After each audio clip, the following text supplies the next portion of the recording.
Welcome to Western Kabuki. I will be your Gilligan for this evening. This is Whack Nicholson. We are here with the full Submarine crew to talk about what the bottom of the ocean is like and how angering Poseidon may incur one's death. I'm, of course, joined by Juniper. How are you, June? I'm great. I'm holding the Logitech controller and navigating. I'm pushing up, but we found out just a little bit ago, it's inverse controls, so we're even deeper than the big Titanic. Problem. Yeah, big problem. Not looking good for us. We tunneled underneath the Titanic's ocean floor, but I think we can still turn this thing around. Caleb, how's it looking out the porthole? I am broadcasting live from inside a Davy Jones locker where I was just stuffed by an orca. And we've got Alex as well. Alex, how are you? Sometimes you're muted. How are you doing? Not muted tonight. I'm thinking about all the ways that my life has gone wrong and led me to this point. So you're the 19-year-old billionaire son. That must be. Ooh, yeah. Just along for the ride. You ended up here. It's kind of fucked. No one really wants you down there, but, well, you're here, I guess.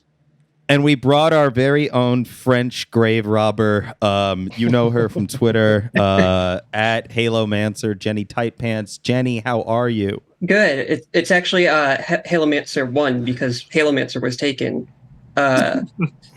We got to figure that out. Yeah, I gotta harass the guy into giving me the ad. You'll win the war someday. Yeah, one day you'll get the eye for Juniper. And I'll get the whack without the silent age. Oh, yeah. We all have beefs. We all have beefs to win. Yeah. So yeah, as the title suggests, and as our horrible tweets recently have suggested, there is some drama in the Nazi furry community, and so we are going to do a little survey of Nazi furries today. But before that, we do want to just sort of talk in general about the billionaires trapped at the ocean's floor. We begged Whack to let us talk about this. Yeah, we're like, this Nazi fur is gonna take this is gonna be like a pretty extensive episode, but how could we not fucking talk about the submarine? I wanted to start cold open this episode by just chanting submarine. I think so. For me right now, we've gone through they're on the last 24 hours of oxygen down there. I think less than that. Less than that at this point. There was 2 a.m. my time. They're done. Someone sent me a picture of a news broadcast from CNN or something, and there was a live countdown of how much oxygen they would supposedly have. Come on, that's so grim. This also assumes that one of them hasn't gone insane and killed all the others. Because I'm thinking, if I'm down there, the fucking guy that doomed me is the pilot. I'm killing him first, and probably the other guys. Then I have at least a week of oxygen. Okay, my completely baseless theory for what happened is that the CEO dude was just doing a ton of coke the whole time. That's why he built a bathroom on the submarine, because coke heads think of the bathroom as the coke room. He's just sneaking key bumps in there, and that's why he had enough confidence to go down. Is she sharing with the crew? Absolutely not sharing. And that's also why he only had they were going to be down there for 12 hours, and they were instructed to only bring a sandwich and a water bottle. And that's cokehead shit. To think that you only need one sandwich for 12 hours. Wait, is that actually? I've been curious this whole time. Is that the only food they brought? That's what I saw, but it was only one line in an article. So it's there was a bunch of different report. I saw from 3 to 5 people being reported at different times throughout this. So who knows? But yeah. if what I read was accurate about the sandwich thing, that's cokehead energy. I think he was a cokehead. I want to say for whatever jokes you've seen or points you've seen made on Twitter, no leftist celebrating the trapped submarine is nearly as ghoulish as CNN putting up a fucking ball drop clock for the new year. Yeah. Hold on, let me check to see if was it CNN? I want to check. There was one. I think I saw BBC. I saw a couple. Oh, it might have been BBC, yeah. Do you guys want to hang out on Discord voice chat and be 5, 4, 3? Well, here's the thing. I think that they're already dead, so I don't think that countdown clock really matters. I'm on team the sub imploded instantly when they lost contact. Well, I believe the cokehead theory. I mean, cokehead theory is a strong theory, but they keep calling it a missing sub. But it's like, we know what happened, right? We're not going to find 5 guys in a submarine alive. Well, nobody thinks that. Well, it can still be missing if they're dead, right? Yeah. Well, that's true. That's true. Well, I heard that they have, and I don't know if this is like real. So there's a couple theories that I have here. I read an article earlier today that there's like a sound that they're hearing every 30 minutes, and they think because it's happening roughly every 30 minutes, that it's a pattern, so they might know where it is. I think the ocean just makes noise.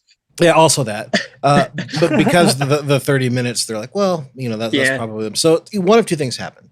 Either they're down there and it's just like, well, we can't get them because there's only how many crafts in the world. Even if they are still alive, they might still die. Yeah, they're fucked. There's no way to get them. But I like to think, because I am now a proponent of the cokehead theory. One of the things I read in the article was that there was an employee that raised some safety issues that got fired by the CEO. Yeah, I saw that. Yeah, you saw that. One of the things that they raised a question over was the fact that the window, the whatever viewport, wasn't rated to go down that far. And I just love the idea of the cokehead CEO being like, "No, I trust that window. That window's a solid window." It just like explodes, explodes immediately. Yeah, immediately explodes and immediately vaporizes them from the pressure. I mean, there's no shot they're alive, and so their fucking asshole got sucked out the viewport like that Chuck Palahniuk book with the kid who sits on, and And we love Blink 182, son. Oh my God, hell yeah, hell yes. That's almost the more entertaining part of this whole thing right now is the sun. Did you all see that he used the N-word about a couple of Yeah, hours? he's defending his own usage of the N-word. Wait. He said the N-word. This is new to me. The Blink 182 son is now saying the N-word on Twitter. He said it twice now. Like he just said it like 10 minutes ago. No, are we hard R? No, soft A. He says he can say it with a soft A because he's down like that. I took a screenshot of this because I didn't want him to just be able to delete it. This to me is truly the most notable part of this story. Yeah, he said he says, "Quit tripping in my hood. I can say that word without the ER. Of course, I'm down like that on the set." No fucking way. In 2007, John Mayer did an interview with Playboy magazine, and they asked him why he was so down with the hood in Playboy. And he said that if you really have a hood pass, you should call it the N-word pass. And he says the N-word to the journalist who prints it in the magazine. Oh. And he said you should call it the N-word pass because that's the real way if you have the pass, if you can get away with saying the N-word. And I think John Mayer was really, he got canceled at the time for it. But when I heard him say that, I was like, he's 100% correct. And now we are learning he doesn't have the pass because everybody's mad at him. Everyone's mad, yeah. I mean, I don't want to get too far down this road, but that is also the same interview where John Mayer said that he only sleeps with white women because his dick is a white supremacist. So no fucking way, dog. He's a champion. No, critical support to John Mayer. I love him. I went to see The Dead last week. It rocked. I might go see him solo in August. You can't stop me from loving John Mayer. So much for cancel culture, right? One last dystopian thing. I don't know if you guys saw this part of it, but there, as of maybe it's been going on this whole time, but I saw it just as of an hour ago. There are betting websites betting on whether or not the submarine is gonna the people are gonna be found or not. There's literally imagine being underwater and just people are betting on you dying. That's really fucking crazy. I don't know. You should get a cut of it if you live. yeah, the cut of the nose. If the nose get it, they're not going to die. You should absolutely, even though they're billionaires. If they live, I have to delete my tweets about the crackhead theory because then I can get sued for defamation. You can't defame the dead. I think that there's a lot of people on Twitter right now who are really having a field day, feeling superior and being like, I wouldn't ever want anybody to die. Fuck you. That makes you worse. I don't even particularly like want or don't want anyone involved to die. I just think it's funny that like this thing existed in the first place and that people decided to pay to get into it. That's my take. That's my take. Like I'm not gonna be like cheering. Like I don't think it's like it's not objectively like a great thing. It's sad to think about people dying in a submarine, but like then I learned how the submarine is like cobbled together. It's like a fucking Ed and Eddie scam. Yeah, it's so absurd. It's so fucking absurd. How could you not laugh at it? It's so absurd. Especially when there's like 14 interviews where he's like, I don't believe in safety. You know what I mean? Like, and he's going to the fucking Titanic. And he's like, we don't need safety equipment on our underwater journey to the Titanic. Bro, how did the Titanic get too there? on the nose. He named it after the Titanic, which is like the only worst situation would be if he named it like the SS Icarus or something. No, that's what I'm saying. It's the Icarus of the sea, dude. The ship named Icarus in the Matrix sequels fucking catches on fire. It's just like, come on, you're not chuckling. This isn't making like some people that are. I went into the pit of no return and didn't return. How could this have happened to me? and like. There's the waivers and there's the guys who the guys are. They're fucking billionaires and grave robbers. It's like, oh, can we not have a little fun here? This isn't like the Malaysian flight, you know. Wack, can you school me on that? I don't actually know besides the CEO. There's like some sort of finance guy in there or some bullshit. Who's in there? So the crew are a Frenchman who has been to the Titanic more than anybody else on the earth. Bye. Okay. All right. I see what we're doing. I won't do that again. Sure you won't. The Frenchman has like stolen stuff from the Titanic and surfaced to sell it. Apparently a lot of people have done that. Yeah, it's pretty nasty though, in my opinion, to do that. No, I agree. I was like looking at it. I'm like, why is this a thing that people are apparently doing? Like, I only learned that was a thing like yesterday. Yeah. So there's that guy. There is the CEO of the company who keeps on saying how safety is overrated. Then there is so that's two of them. One of the other ones. No, that's there's three. Like a Pakistani. There's like so one of the Pakistani, the Pakistani CEO of this major company that started during the military dictatorship in Pakistan in like the 50s. They have like generational upon generational wealth. In this family, they're the wealthiest family in Pakistan. They own a major investment bank and a major like chemical company that has contracts with the military.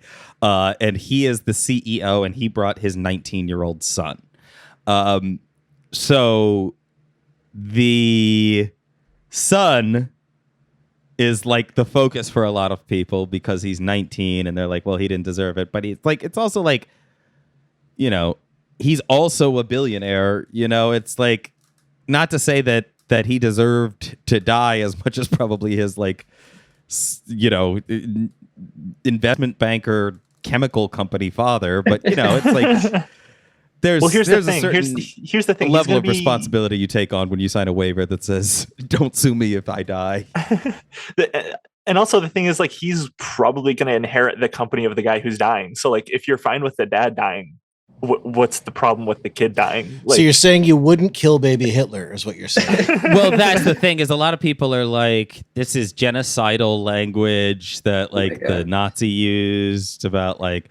Again, I'm not even like cheering or not cheering for anyone to die. I just think that the situation is funny. Well, that's the thing. Yes, it's like 100%, yeah. This isn't like a nits make lice situation where you have to kill the children. This is an accident that none of us have any control over, and we like. I don't think we need to like really say anything other than this is pretty funny. It's not really a moral discussion. It's just a funny thing that happened. Agree. Yes, exactly. Yeah. It's just a thing that's happening that we're all witnessing, and we get the CEO's stepson to watch. Do I have also. the better moral high ground if I like don't laugh at it? Because I'm not going to do that. It's funny. Yeah. Oh, what a time. And it is funny that we now have an update on the guillotine memes and that kind of stuff, because that stuff is getting stale. Now we can just tell them to get in the submarine. Yeah, the new contraption is the submarine. Yes. one of the many contraptions. This is the year of like contraptions. Yeah. Gizmos are coming back. The dude in Japan with the Shinzo Abe gun. The submarine. We need more contraptions. We need to undo the power structure with doohickey supremacy. That's why Tears of the Devices. Kingdom was so successful. It's Yeah, doodads. exactly. Okay, so there's something going on with our friends the furries. Before this week, Caleb, I'll ask you first because I know what you've done to your mind.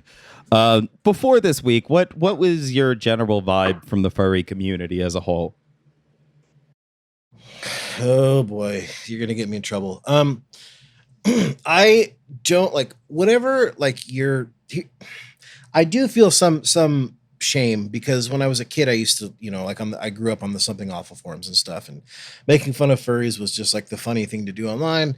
And later, as I kind of grew up, I was like, well, these people largely weren't hurting anybody. Maybe that was the wrong thing to do. But as I've gotten a little older, I'm like, well, maybe I was actually right when I was fucking 17. I don't know. I don't care. Like your kinks, all the stuff, your community, as long as you don't hurt anybody, that's great. And it's none of my business. But now, after having spent a week in the heart of darkness, I hate them. No, you can't say that. You can't say that. Okay, I don't. Yeah, well, this is the thing that Caleb and I split up the research, and I did the nice stuff, and Caleb did the bad stuff. You have to understand what I've been doing. I've spent. I actually did like a timesheet as if I was working, and I spent about 7.5 hours just watching YouTube videos of Nazi furries and also listening to like podcasts about Nazi furries, and then the like unending tweets and reading and Wikifur research and all this other bullshit. It's probably about 12 or 13 hours of like actual research into like the worst people in the world. And I again, normal furries, I'm not talking about normal furries. I guess I should have made that clear from the beginning. This is a completely different thing. If you're just like, if you think that the art is cool and you do your thing or you go to the conventions, I'm not talking about you. Like, you're fine. I'm talking about like, man, I'll get to what I'm talking about later. I'm talking about something else. June, what has been your sort of personal line on furries? So I kind of the same early development as like Caleb, where it was like early internet. It was kind of like the thing where you would make fun of them. I never grew up specifically on Something Awful forums, but kind of similar-ish communities. And, as I got older, again, I didn't, I was like, they're not hurting anyone, kind of same as Caleb. And now at this point, I mean, being in the trans community, especially, there's a lot of furries. I have personal friends of mine in real life that are furries. Some of my closest friends are furries. So like, I think it's fine. They're fine. I wouldn't say I am one, but I just know, I know enough people to where it's like, it's fine. It's normal, Yeah. Yeah, I do want to say sorry. Really, I don't. I just wanted to make it clear. I did not mean those people when I was going on. We'll get into it. We're gonna be nice. No, We're you're gonna fine. start off by being nice. This is why we're doing this. I can just truly understand that your mind has been warped by what you've seen. This is like PTSD for you. You went to Vietnam. You saw the bombs drop. This is serious for you. What about you, Jenny? Oh, well, I always feel like if you have to start a sentence with "I'm not a furry," but then you already fucked up. But no, my take is pretty much the same with as Juniper's. Like I know people who are furries. The fact that they're furries doesn't really like come up, so I don't really think about them that often. They're fine. I do know about like the sub community of like Nazi furs. I don't like pay attention to it, but it if you're online long enough, it'll come up somewhere. Yeah. So I don't really have anything to say about Nazi furries other than like, because like it's just like, I don't know. It's like the obvious stuff that one would say about they're Nazi bad, furries. crazy. Yeah, they're bad. Yeah, I don't have any particularly interesting take on it that would differ from most people's take. Well, on we're Nazi probably we're furries. gonna get into it. We're gonna see the depravity, So Okay. the Awesome. lows.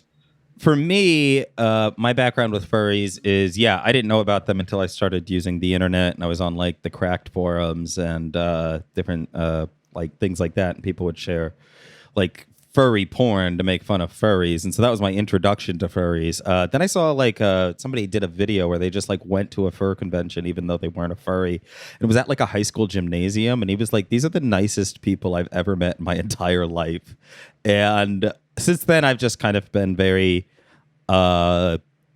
neutral with the furry community. I hear about the Nazis, I hear about the the grooming that goes on in some areas and things, but I think generally they seem like good people. And I watched this really, really sweet documentary called The Fandom that I linked in the slideshow that's going to be in the description. But it was a really, really sweet sort of look at the history of furries. And so I just sort of want to run down some of the history of furries as they laid it out in that documentary. So they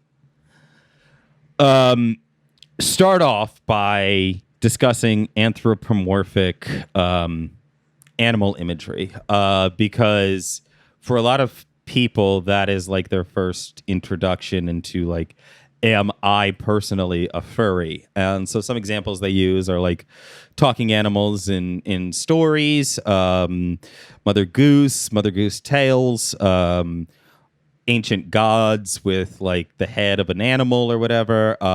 But the thing that furries really love is on the screen right now. I labeled it this lion human hybrid is a carving from 38,000 BCE. It's from 42,000 years ago. Or 40,000 years ago. And it is a carving of what appears to be furry art on a mammoth tusk. First furry. Yes. One time, one of my friends who's a furry was telling me that that there was like furry communities in like the 80s that like predate the internet, and they would that is what we were going to talk about. They'd have like mailing lists first. And stuff. Yes. And so it goes back even farther than that. It goes back like 38,000 years. Yes. No, that's 38,000 BCE. So 40,000 years. Wow. I can't believe they had furries all the way back then. Do you think they had trans people back then? Yes. Yeah, absolutely. 100%. I mean, like Anubis, the Minotaur, other animal-human hybrids go back thousands and thousands and thousands of years. And for a lot of furries, if you ask them, I mean, they view it as an essential part of their identity or an essential way to express their identity. And so a lot of them will say that like the first instance of them realizing they were furries are Disney movies, especially Aristocats and Robin Hood. Robin Hood. Yeah. Yeah, Robin Hood is a big one. I did watch that preparation for this, by the way. Good movie. The one I always hear about is like Looney Tunes. Looney Tunes as well. Yeah. Stuff like that.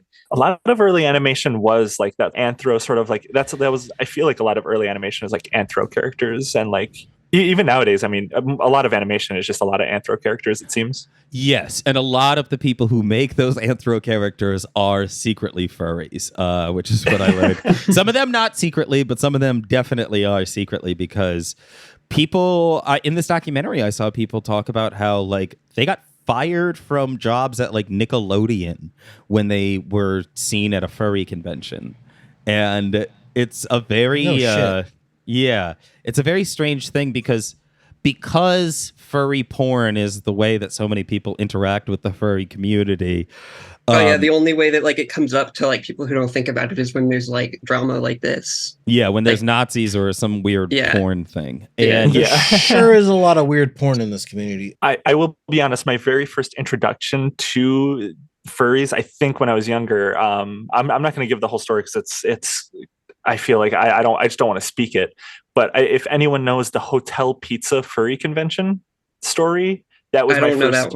Yeah, there's like videos on it. If you really want to know, just look up the furry convention pizza Okay. I kind of think I remember seeing something about that. I can't remember what the actual details are, though. But we don't have to. We don't have to.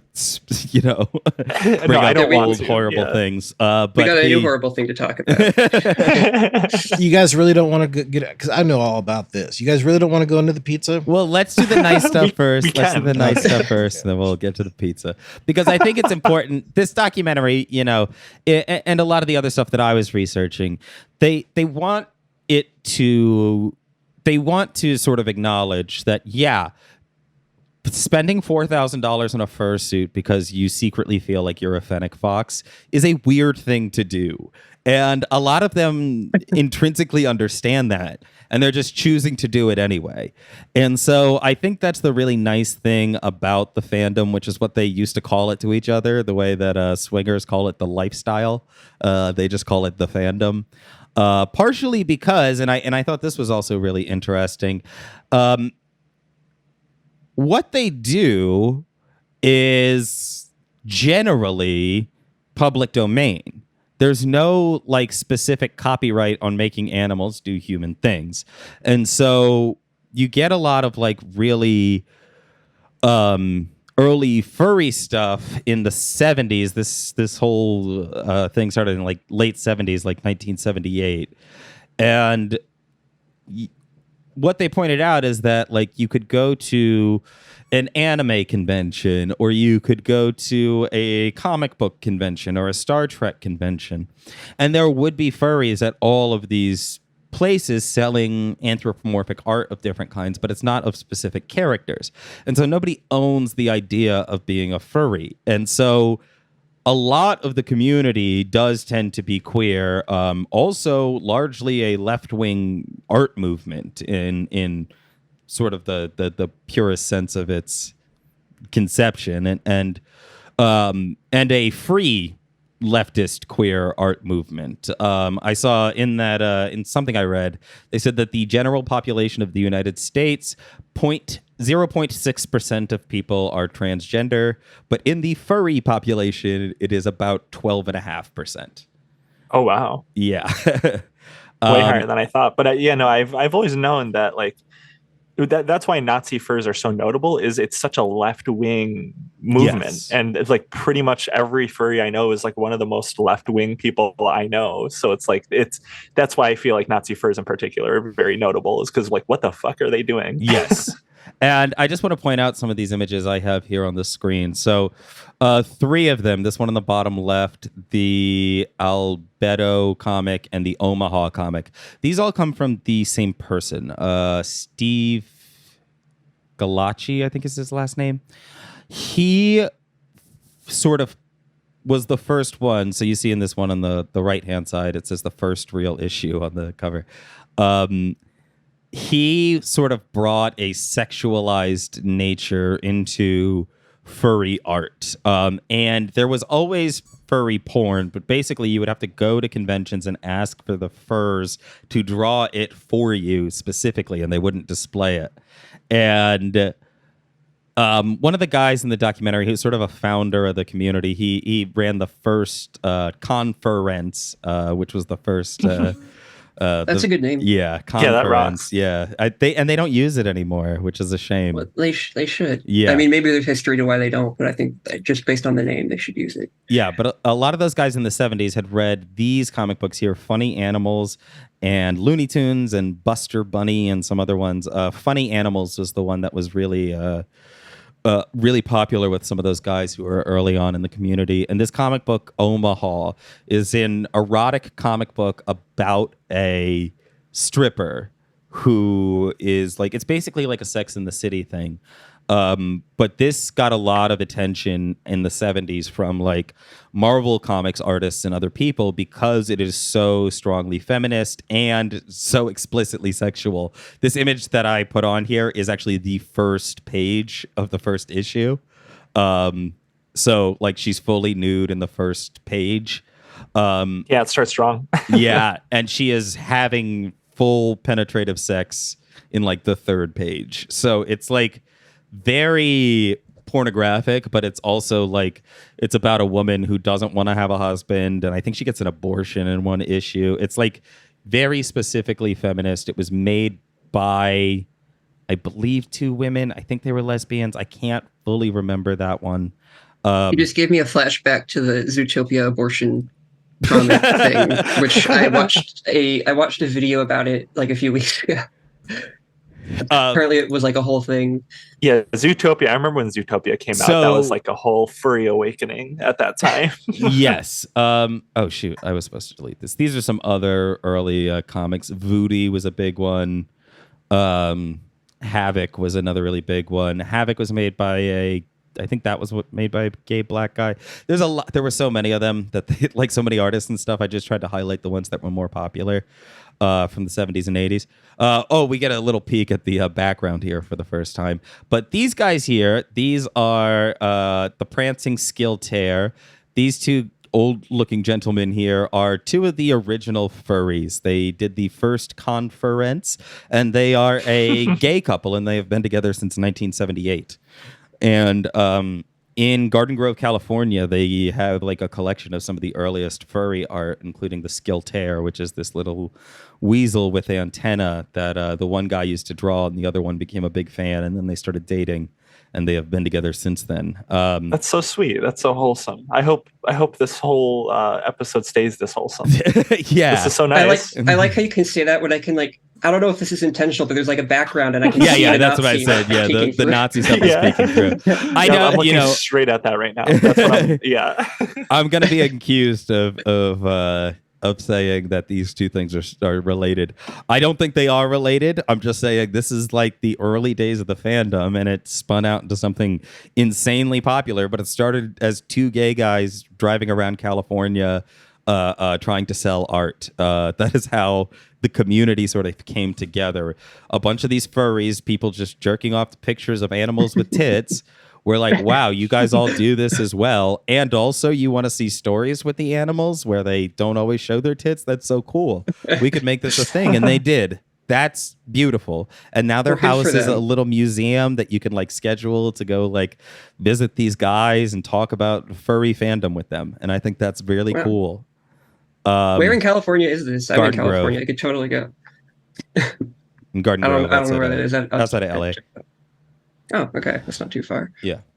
No, that is beautiful though. There's something really cool about like community building, and I think that's what like the crossover is really cool with like the queer community, because a lot of queer community is like I don't know. There's just it's nice. The queer community is like very strongly represented even in mainstream furry. Sort of, they had a word for it. I can't remember what they said, but when furry art sort of gets snuck into mainstream culture, like Robin Hood, on this slide, I have also included Fantastic Mr. Fox, Smokey the Bear, Rum Tum Tugger from the musical Cats. Y'all know how I feel about cats. Are you sure you're not a furry? Is this not a thing for you? Did I say I wasn't a furry? I think you said you weren't. Okay. I have my own journey to go on. I was thinking about going to Anthrocon is the biggest furry convention in the country, and it's next week in Pittsburgh. It's only like a 5-hour drive. I've thought about it. Maybe we'll see you there. If I go to Anthrocon, I'll definitely post about it. Yeah, you've got McGruff the Crime Dog. You've got Chitara from Thundercats, who was like, I think, shouted out as being like a explicitly lesbian character in the first draft of that show. But yeah, there's like all sorts of older art. That's how a lot of them found each other, was just like through drawings of Disney characters and things they were into. This is the poster for Conference Zero, the first furry convention. And down in the bottom in the middle there, I like how they started at 0. Yes, it was run by 5 guys, and I think like 22 came. And that was like every furry in the country that could find each other. The person who named this was a programmer. I feel like the overlap is so obvious, though. Every furry is like definitely like a computer programmer. They have like 6 figures. Like maybe not all, but a lot. Wasn't like one of the scientists that developed the COVID vaccine a furry or something? Yes. I remember something about that a while back. So you guys can see. So we owe a lot to the furries. You can see here too that there was a a sort of open world turn-based RPG played through text on ARPANET in the early 80s. Furries were some of the first people on the internet. That's not surprising. And they used it to create an open world, open source RPG where they could all pretend to be their characters and hang out with each other. It's like the first Second Life. Yes, yeah. If you guys know what that is. Yeah. Forgotten Kingdoms was the name of it. The last time it was text-based metaverse. The last time we need to return. The last time Forgotten Kingdoms was updated was 2012. So it was going from like I'm actually surprised it went that long. Yeah, from like 1989 until 2012. And down there in the center, that costume that looks like a BDSM Bambi, that is from an anime convention in California in the late 70s. It was an anime convention where they had the Saturday Night Masquerade and everybody got dressed up, and they dressed up as like Star Wars characters and Star Trek characters and things like that. And then this person came up with their own homemade costume and did like a lap dance striptease in the fursuit and won first prize. And everybody was like, I want to buy a fursuit that looks kind of like that, but I have some notes for my own fursuit. And this is like the very first documented case of a fursuit being worn to a convention. I didn't know we had like record of that. Yeah. This is what I found so interesting, because I was even in like the replies, I saw people didn't really seem aware of the fact that the furries had, like furries themselves didn't seem aware of the fact that their community had such deep history.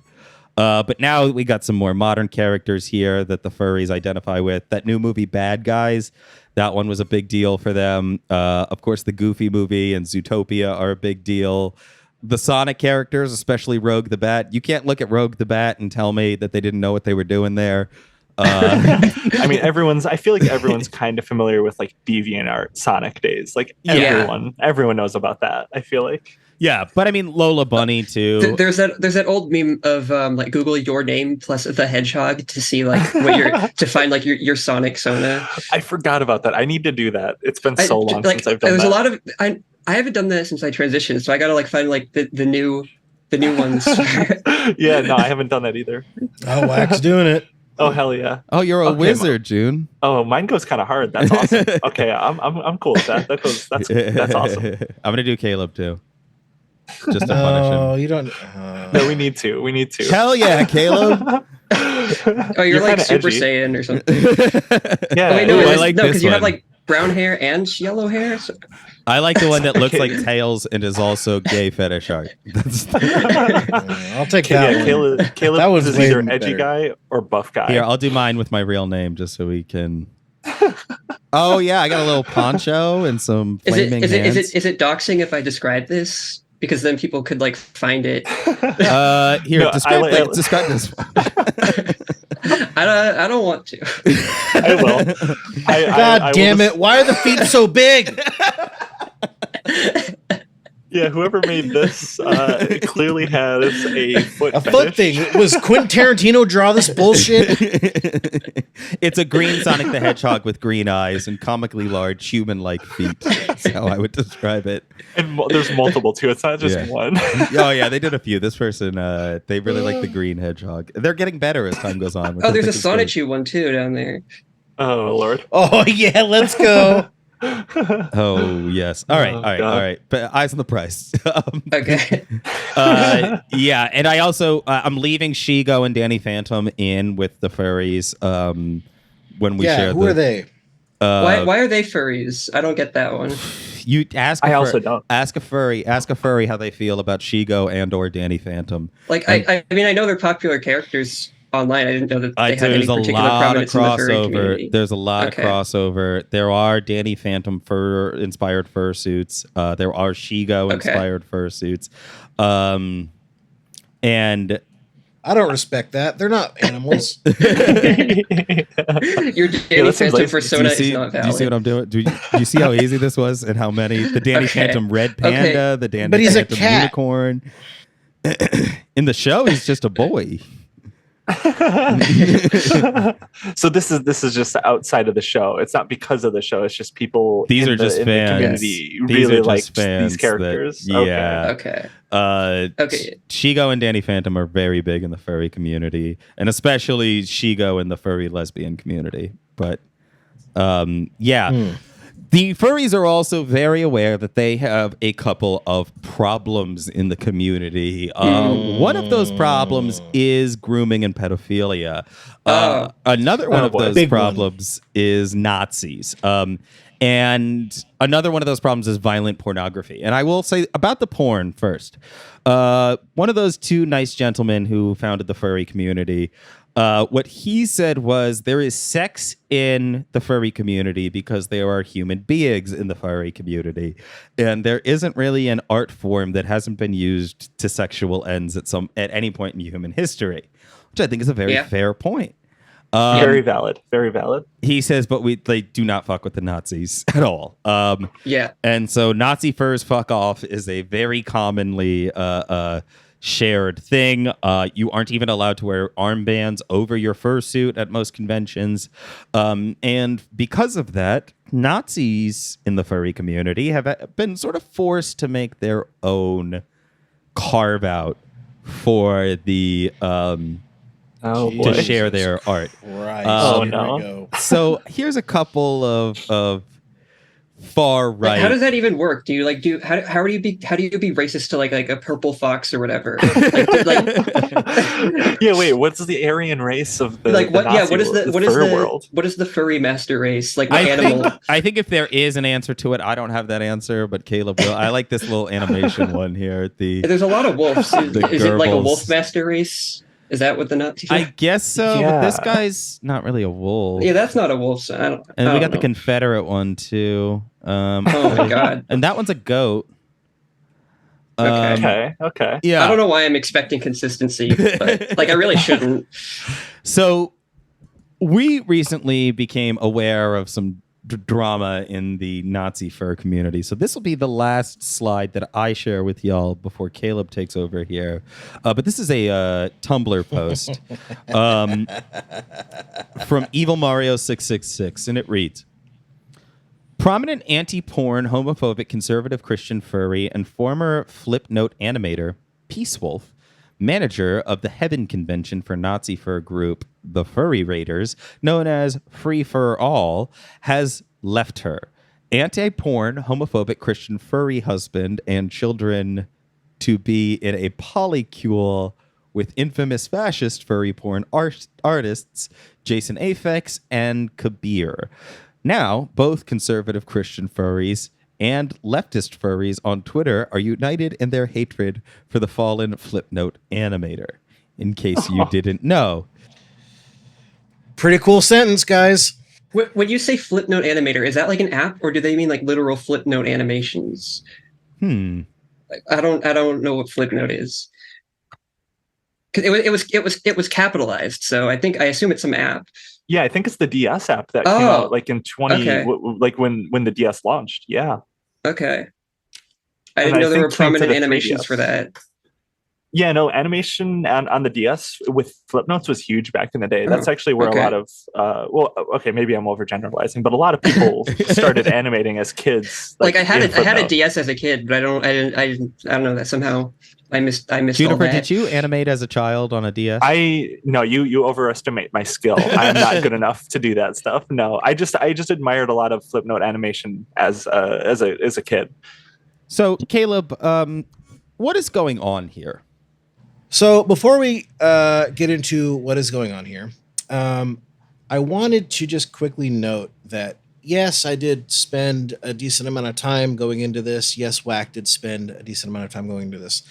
The very important thing that you need to take away from this, especially because I know we do have some furries that listen to this show, I know that you know more about this than me. I understand that. Don't email me about it. I just need to make that crystal clear. We did hire an actual furry to do research for this episode, which came in very handy. Cedrus Corvid, who we will be shouting out in the show notes. Thank you.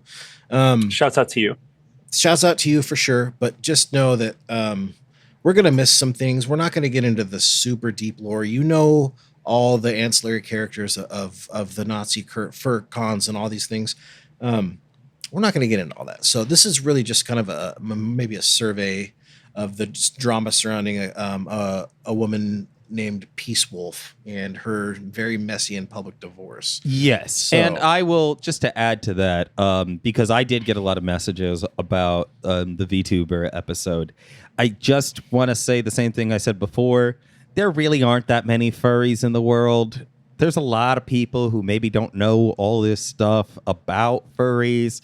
So, you know, like we none of us have. Well, there's such a fanatic fan group too. I know. I mean, I'm not saying that as as a pejorative. Like, they just like, when you meet a fur, there's no, like, you're not half a fucking furry. If you're a furry, you're a fucking furry. It's like your whole identity, right? Or a substantial portion of it, at least online. So, like, to you, this is like you're breathing air. But for people that aren't in this community, you need to understand. We could talk about this. I watched like an hour and a half of background on one of these videos, and it was like, holy shit. And that guy even multiple times like, I'm just scratching the surface. And I'm like, oh God, I'm going to kill myself. This is fucking crazy. So yeah, like, this is more for, I guess, geared towards the normies. So we're talking stupidly about people that have been in this community for years that are like notable figures. So, you know, again, for the furries, thank you. We love you. But you may find this next portion of the episode, we'll leave you wanting more, not less. We'll do our best. What we'll say is we're allies. We're allies to the furry community. We just spent so much time making sure that you. And I'll say this too. I saw somebody post an image of a pine marten. That is the kind of weasel that the skill tear is. Somebody posted like wrote in every hour type of account, posted an image of a pine marten, and I saw a furry quote tweet it and be like, how did I not know about this animal? And it's like, bro, that's the first furry animal ever, was the pine marten. So, you know, hopefully you got to learn a little something before we attack the people in your community who deserve to be attacked. I think that covers it. Yeah. Okay. So that is where we will cut off part one. Just a little primer on what's going on generally with who furries are and what is the deal with their community. We're going to talk a lot more about a specific situation with Peace Wolf behind the paywall. You can join us patreon.com/Western Kabuki. You can follow me at Whack Nicholson, at Juniper, JUNLPER, and Caleb at the Bird Respecter. Jenny, what do you got going on? You can follow me on Twitter at Halomancer1. And that's pretty much it. I'm not really. Oh yeah, and if you're on Blue Sky, it's in my pinned tweet. You'll figure it out. Yeah, I don't remember the Blue Sky handle. Is it? It's long. It's complicated. Yeah, they're annoying with the dots and so forth. But yes, you can find us all there on Blue Sky. And we'll see you behind the paywall where we really make fun of some Nazis.